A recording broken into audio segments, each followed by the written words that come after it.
Hey plant gang, I'm standing here, or actually kind of kneeling next to one of my favorite perennials that you can add to the garden. That's a native plant for us in Eastern North America. Uh, Hardy garden phlox or garden phlox, Phlox paniculata.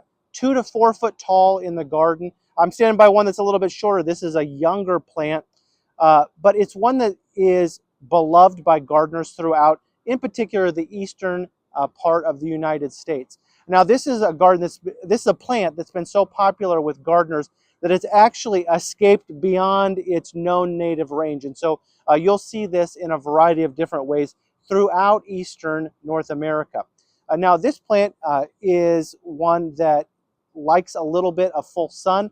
In particular, it can be out in the hot, blazing sun with the right amount of moisture. So if you do have it out in full sun, a little bit of moisture is in order.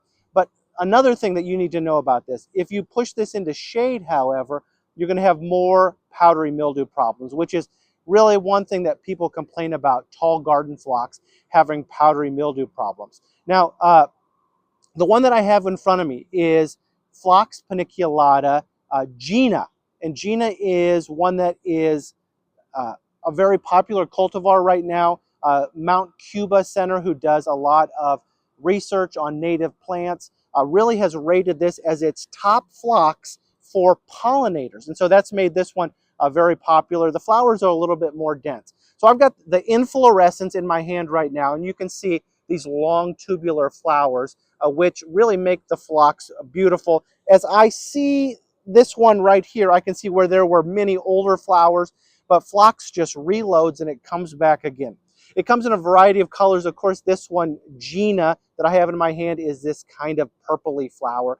But you're going to see whites, pinks, candy striped pinwheel colors. So all sorts of phlox for the garden, long linear leaves that are basically entire with a little bit of a wave on the edge, tall, upright, perennial in the garden. You can cut this back once you start to see a little bit of basal foliage, and this should come back year over year for you in the garden. If you are concerned with seedlings coming back, maybe getting too much phlox in your garden, you want to be very cautious to cut back some of these seed heads in the fall to make sure that that just doesn't proliferate itself throughout the garden. So Phlox paniculata, a great plant that you should know for every perennial border or just a good gardener should know phlox.